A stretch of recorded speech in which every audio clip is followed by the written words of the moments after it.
បាទជំរាបសួរអ្នកទាំងអស់គ្នាចឹងនៅក្នុងវីដេអូនេះគឺយើងបន្តទៅរូបមន្តរបស់កម្មវិធី Excel ដដែលគឺតទៅមុខទៀតជាមួយនឹងរូបមន្តរក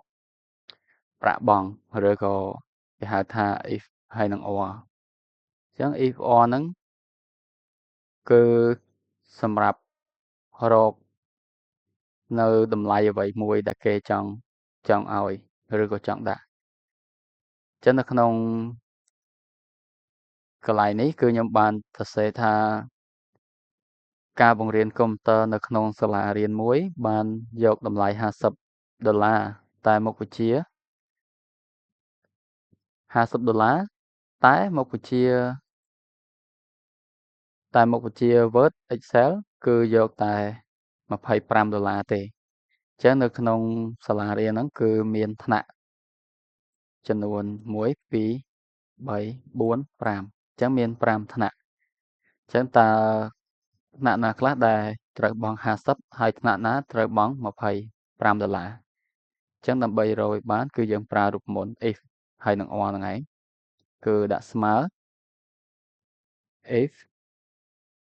បើកកំពង់កញ្ចក់ or បើកកំពង់កញ្ចក់ទៀតមកអ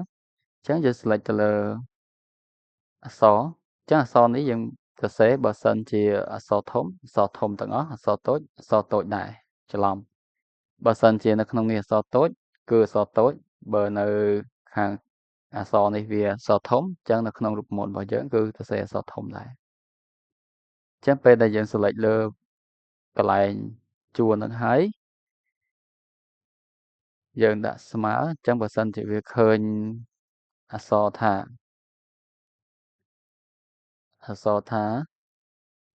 W អញ្ចឹងកន្លែងនេះ W Word របស់ខ្ញុំអក្សរ W ធំអញ្ចឹងខ្ញុំដាក់ធំ W O R D អញ្ចឹងបើសិនជាកន្លែងហ្នឹងឃើញ Word ក្បៀស1កន្លែងហ្នឹងដដែលឃើញពាក្យថា Excel អញ្ចឹងអក្សរ E ខ្ញុំធំដែរបែបនេះអញ្ចឹងបើសិនជាកន្លែងហ្នឹងឃើញពាក្យថា Word ឬក៏ Excel គឺឲ្យវាបែបម៉េចអញ្ចឹងយើងបញ្ចប់កន្លែងលក្ខខណ្ឌមួយក្បៀសឲ្យវាចេញឲ្យគេ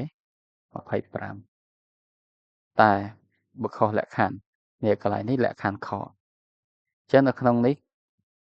គឺយើងដាក់លក្ខខណ្ឌត្រូវហើយបន្ទាប់មកយើងដាក់លក្ខខណ្ឌខុសអញ្ចឹងបើសិនជាវាខុសពីលក្ខខណ្ឌ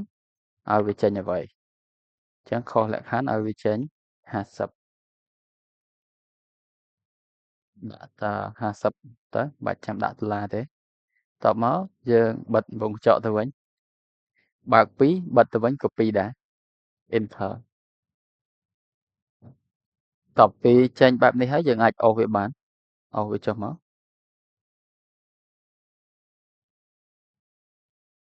បែបនេះចឹងនៅក្នុងរូបមន្តហ្នឹងគឺមានតែប៉ុណ្្នឹងទេសង្ឃឹមថាអ្នកទាំងអស់គ្នានឹងយល់ហើយយកវាទៅអនុវត្តទៅលើការងារដែលចាំបាច់របស់អ្នកទាំងអស់គ្នាអញ្ចឹងជួបគ្នានៅវីដេអូក្រោយទៀតជាមួយនឹងវីដេអូរូបមន្តថ្មី